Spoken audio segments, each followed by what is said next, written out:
네. 오늘 여러분과 함께 아주 깊이 파고들 주제는요, 구약 성경 오바댜서입니다. 그 중에서도 정말 마지막 딱 세 구절, 19절부터 21절까지를 자세히 보려고 해요. 이 짧은 구절 안에 이스라엘의 영토 회복에 대한 약속, 그리고 마지막에 나오는 야훼의 왕국이라는 개념이 과연 뭘 의미하는지 그 숨겨진 뜻을 한번 같이 찾아보겠습니다. 바로 시작할까요? 네, 좋습니다. 이 구절들은 오바댜서 전체에 어떻게 보면 대미를 장식하는 부분이죠. 바로 앞에서 에돔이 어떻게 심판받을 것인가 그 파멸적인 예고를 한 다음에 이제 시선을 확 돌려서 이스라엘이 맞이할 미래, 그 영광스러운 미래를 그리고 있습니다. 이게 그냥 잘 될 거야 하는 막연한 게 아니라 구체적으로 어떤 땅을 회복할지 그 목록까지 제시하면서 상당히 현실적인 그림을 보여줘요. 남유다 백성들이 겪었던 그 상실감, 또 배신감, 이런 것들 이후에 주어지는 아주 강력한 회복의 메시지라고 할 수 있겠습니다. 네. 그럼 바로 19절부터 보죠. 그들이 소유할 것이다 이런 표현이 반복되는 것 같은데 여기서 그들은 누구일까요? 문맥상 앞 내용이랑 연결이 되겠죠? 네, 정확히 보셨습니다. 대부분의 학자들은 바로 앞에 17절에 나왔던 시온산의 피난민들, 그러니까 에돔의 그 압제와 심판 속에서도 살아남은 이스라엘의 생존자들을 가리킨다고 봅니다.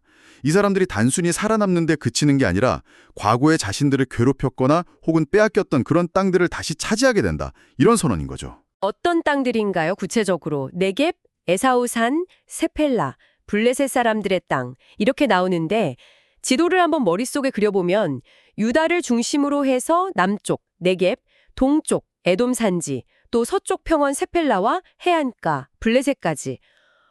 이거 마치 과거의 적대 세력들이 있던 곳이나 잃어버렸던 영향권의 핵심 지역들을 다 되찾는 그런 모습인데요. 이건 그냥 땅 찾는 거 이상의 의미가 있을 것 같아요. 맞습니다. 바로 그 점이 중요해요. 잃었던 땅을 되찾는다. 이걸 넘어서서 과거의 위협 요소들을 자신들의 소유로 삼아서 안보를 확보하고 또 주권을 회복한다. 이런 의미가 강하게 담겨 있는 거죠. 근데 여기서 그치지 않습니다. 19절 후반부를 보면 더 놀라운데요. 북쪽에 있었던 옛 이스라엘 왕국, 그 핵심 지역인 에프라임 평야와 사마리아 평야, 그리고 요르단강 동쪽에 있는 길르앗까지 소유할 거라고 말합니다. 심지어 베냐민 지파가 길르앗을 차지한다. 이런 구체적인 언급까지 있어요. 와, 에프라임이랑 사마리아까지요. 잠깐만요. 이건 그럼 남유다만의 회복이 아니잖아요. 분열되었던 그 북이스라엘 영토까지 다 아우르는 이건 뭐 거의 통일왕국 시대의 영광을 다시 이루려는 듯한 엄청난 스케일인데요. 그렇습니다. 네. 그래서 일부 학자들은 이 영토 목록이 혹시 다윗과 솔로몬 시대에 그 확장된 왕국을 염두에 둔 것이 아니냐 이렇게 해석하기도 합니다. 그리고 또 흥미로운 점은 이 내용을 전달하는 방식 자체에도 변화가 감지된다는 거예요. 자료에 따르면 바로 29절부터 오바댜의 문체가 좀 달라진다고 해요. 운율감 있는 시에서 좀 더 설명적인 산문체로 바뀐다고 분석합니다. 내용의 전환뿐만 아니라 형식도 바뀐다니 이거 주목할 만한데요. 왜 이렇게 갑자기 문체가 바뀌는 걸까요? 학자들은 그 목적격 조사 at이나 관계사 아쉐르 같은 문법 요소들이 19절과 20절에 좀 집중적으로 사용되는 걸 근거로 들기도 하는데요. 물론 이런 문법적인 분석이 여러분께 조금 어렵게 들릴 수도 있겠지만 핵심은 이겁니다. 이전까지는 시적인 언어로 심판과 구원의 큰 그림을 그렸다면 이제는 회복될 영토 목록을 하나하나 명확하게 딱 제시하면서 약속이 얼마나 구체적인지를 강조하려는 의도다. 이렇게 볼 수 있다는 거죠. 예레미야 3장 18절 같은 다른 예언서에서도 흩어진 유다와 이스라엘이 함께 돌아와서 땅을 상속받을 거라는 그런 비전과도 맥을 같이 하는 부분이고요. 알겠습니다. 그럼 이제 20절로 넘어가 볼까요?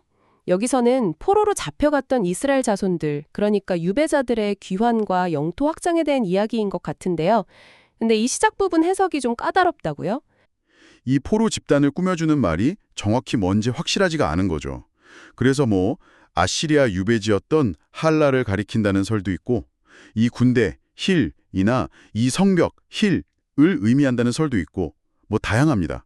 아예 원문 자체에 문제가 있는 거 아니냐는 시각도 있고요. 하지만 이 해석의 어려움에도 불구하고 이 구절이 전하려는 핵심 메시지는 아주 분명합니다. 그 핵심 메시지가 뭔가요? 네, 그 북쪽 경계가 제레fat까지 이른다는 점입니다. 열왕기상 17장에 엘리야 선지자가 머물렀던 곳으로도 나오죠. 고대 페니키아의 주요 도시였고 지금의 레바논 해안 지역 두로와 시돈 사이에 있었습니다. 잠깐만요. 페니키아 지역까지요? 아니, 레바논 해안까지 이스라엘 영토가 확정된다고요? 이건 정말 파격적인 주장인데요. 우리가 보통 아는 그 가나안 땅의 경계를 훌쩍 뛰어넘는 것 같습니다. 네, 정확히 보셨습니다. 이스라엘의 회복이 지리적으로 정말 어마어마하게 확장될 거라는 걸 보여주는 대목이죠. 그리고 20절 후반부는 또 다른 유배자 그룹, 이번에는 예루살렘 출신 유배자들에 대해 말합니다. 이 사람들은 스바랏이라는 곳에 있다가 돌아와서 남쪽의 네겝 성읍들을 소유하게 될 거라고 해요. 스바라시요? 그건 또 어디죠? 자료를 보니까 스페인이라는 설, 소아시아의 사레디스, 리디아 왕국의 수도였죠? 아니면 메디아의 슈파르다라는 설, 여러 가지 추측이 있다고 나오네요. 네, 그 스바랏의 정확한 위치는 학계에서 오랫동안 논쟁거리였습니다. 후대 유대인들의 전승은 주로 스페인과 연결했지만 오바디아가 씌워진 그 시대의 역사적 맥락을 고려하면 소아시아의 사레디스나 아니면 메디아 지역의 가능성이 좀 더 설득력을 얻고 있습니다. 그런데 중요한 건 그 정확한 위치가 어디였든 간에 예루살렘에서 아주 먼 곳까지 흩어졌던 유배자들이 돌아와서 이스라엘의 남쪽 경계인 네겝 지역을 차지하게 된다는 바로 그 사실입니다. 그러니까 북쪽으로는 페니키아, 남쪽으로는 네겝 사막까지 사방으로 흩어졌던 백성들이 돌아와서 땅을 회복한다. 이런 강력한 그림을 그리고 있는 거죠. 와, 정말 광대한 회복의 비전이네요. 자, 이제 드디어 마지막 21절입니다. 영토 회복 이야기가 나온 다음에 여기서는 구원자들 혹은 구원된 이들이 시온산에 올라서 에돔, 즉 에사우산을 심판한다. 이렇게 말하네요. 심판과 통치라는 주제가 전면에 등장하는군요. 이 구원자들 정체가 뭘까요? 궁금한데요. 네, 히브리어 원문은 모시임입니다. 구원하다는 동사 야샤에서 나온 복수형 명사인데요. 문자 그대로는 구원하는 자들이에요. 우리가 잘 아는 사사기에 나오는 사사들 있잖아요. 이스라엘을 위기에서 건져낸 지도자들. 그들을 부를 때도 이 단어가 쓰였죠. 라틴어 번역본인 불가타도 이걸 살바토레스, 즉 구원자들로 번역했습니다. 그런데 아주 흥미롭게도 기원전 3, 4세기경의 그리스어 번역본 70인역이라고 부르는 거요. 여기서는 모음을 좀 다르게 읽어서 구원된 사람들, 안드레스 소스메노일로 번역했어요. 아, 모음을 어떻게 읽느냐에 따라서 구원하는 주체들이 될 수도 있고 구원을 받은 대상들 전체가 될 수도 있다. 이 말씀이시군요. 구원자들이라고 하면 뭐 앞서 말한 그 생존자들 중에서도 좀 특별한 지도자 그룹을 의미할 수도 있겠고 구원된 사람들이라고 하면 그냥 구원받은 이스라엘 백성 전체를 가리킬 수도 있겠네요. 이게 의미가 꽤 달라지는데요. 혹시 이 모시아라는 단어가 우리가 흔히 아는 메시아와 관련이 있을까요? 왠지 발음이 비슷하게 들리기도 하고요. 예, 질문이십니다. 어원적으로 보면 모시아, 구원자와 마시아흐, 기름 부음 받은 자, 메시아는 직접적인 관련은 없습니다. 뿌리가 다른 단어예요. 하지만 기능적으로는 연결점을 찾을 수도 있습니다. 왜냐하면 둘 다 하나님의 백성을 위기에서 건져내고 또 하나님의 정의로운 통치를 회복시키는 그런 종말론적인 역할을 수행하는 존재로 그려지기 때문이죠. 오바댜 21절에서 이 모시임이 하는 일이 바로 그겁니다. 그들은 시온산, 그러니까 하나님의 통치가 시작되는 거룩한 중심지에서 에돔으로 상징되는 세상의 악과 교만을 심판합니다. 그리고 그 결과 마침내 그 왕국이 야훼의 것이 될 것이다 라고 선포되는 거죠. 그 왕국이 야훼의 것이 될 것이다. 아, 이게 오바댜서의 최종 결론이군요. 핵심 메시지네요. 단순히 땅을 되찾는 것을 넘어서 모든 주권과 통치권이 궁극적으로 하나님께 속하게 된다는 그런 선언이군요. 바로 그겁니다. 네.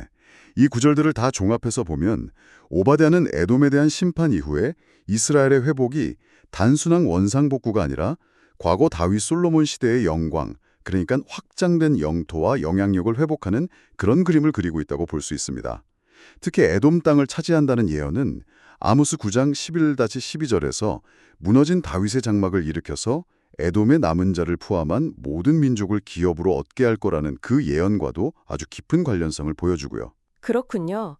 다른 예언서들처럼 흩어진 백성들이 시온으로 돌아온다는 주제, 이사야 43장 같은 곳에서도 나오죠. 그런 것과도 연결이 되면서도 오바댜가 제시하는 그 영토 범위가 페니키아, 길르앗, 네겝, 에돔 포함해서 전통적인 약속의 땅 개념보다는 훨씬 넓다는 점이 참 인상적이네요. 페르시아 같은 초강대국에 대한 직접적인 언급이 거의 없다는 거예요. 그리고 또 회복될 왕국의 모습이 구체적으로 어떤 평화와 번영을 누릴 것인지, 예를 들면 이사야 11장에 나오는 그런 메시아 왕국의 모습 같은 자세한 묘사도 상대적으로 좀 부족하다는 점입니다. 그렇다면 오바댜의 주된 관심은 어디에 있었던 걸까요? 왜 이런 중요한 부분들이 좀 생략된 것처럼 보일까요? 제 생각에는 오바댜의 초점은 좀 더 명확하고 강렬한 메시지에 집중되어 있었던 것 같습니다. 어떤 학자들은 이 예언서를 일종의 탄식에 대한 응답으로 해석하기도 하는데요. 그러니까 예루살렘이 멸망하고 성전이 파괴되면서 하나님이 우리를 버리셨다, 이렇게 절망하는 백성들에게 오바댜는 아니다, 하나님은 반드시 돌아오셔서 당신의 정의를 실현하고 당신의 주권을 회복하실 것이다 라고 선포한다는 거죠. 특히 그 방식이 좀 독특해요. 방식이 독특하다고요? 어떤 방식이요? 네, 다른 예언서들을 보면 이스라엘 내부의 죄나 회개를 강조하는 경우가 많은데, 오바댜는 이스라엘이 에돔에게 당했던 그 부당한 행위 있잖아요. 그것에 대한 하나님의 공의로운 보복, 그러니까 눈에는 눈, 이에는 이와 같은 동태복 수석 정의, 렉스탈리오니스의 실현에 매우 강하게 초점을 맞춘다는 점입니다. 15절에 네가 행한 대로 너도 당할 것이라는 그 선언이 21절에 에돔 심판으로 구체화되는 거죠. 이게 단순한 복수심의 표출이라기보다는 에돔의 죄악에 대한 하나님의 정의로운 심판을 통해서 이스라엘의 회복이 이루어진다는 그런 신학적인 선언으로 읽어야 합니다. 아, 그렇군요. 그러니까 이스라엘의 회복은 그냥 주어지는 선물이기도 하지만 동시에 에돔이 저지른 악행에 대한 하나님의 정의 구현의 결과이기도 하다. 이런 말씀이시군요. 구조적으로도 보니까 15에서 17절 모든 민족 시온 구원과 18절 에돔 멸망, 그리고 또 19에서 20절 땅 분배와 21절 에돔 심판, 야훼 왕국이 이렇게 교차하면서 에돔의 운명과 이스라엘의 회복, 그리고 최종적인 야훼의 통치를 아주 긴밀하게 연결하면서 강조하는 것 같네요. 정확합니다. 네. 에돔에 대한 심판과 야훼의 왕국 선포가 이 책의 처음과 끝에서 수미상관처럼 나타나면서 전체 메시지를 아주 강하게 붙들고 있는 거죠. 네. 오늘 오바댜서 마지막 이 세 구절을 통해서 흩어졌던 백성이 돌아와서 상상 이상으로 넓어진 땅을 소유하게 되고, 또 구원자들 혹은 구원받은 이들이 에돔으로 대표되는 압제 세력을 심판하면서 마침내 모든 왕권이 야훼께 속하게 된다는 그런 강력하고 희망찬 메시지를 확인할 수 있었습니다. 네, 특히 이스라엘의 회복이 단순히 과거로 돌아가는 것이 아니라 어떻게 보면 형제였지만 고통을 외면하고 심지어 가담했던 그 에돔에 대한 정의 실현을 통해서 이루어지며, 그 최종 목적은 결국 이 땅 위에 야훼의 절대적인 주권이 서는 것임을 보여준다는 점에서 오바댜서만의 독특한 기여가 있다고 할 수 있겠습니다. 자, 오늘 저희가 살펴본 내용은 여기까지입니다만 이 짧은 구절들이 던지는 생각거리는 여전히 많이 남는 것 같습니다.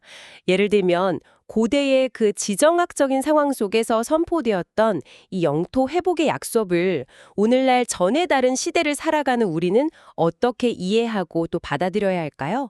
혹은 21절에 나온 구원자들이라는 어떤 소수의 역할과 구원받은 공동체 전체의 역할 사이에는 또 어떤 관계가 있을까요? 이런 질문들을 한번 안고 오늘 저희가 나눈 이야기들을 다시 한번 곱씹어보는 시간을 가져보시면 어떨까? 이렇게 제안해 봅니다.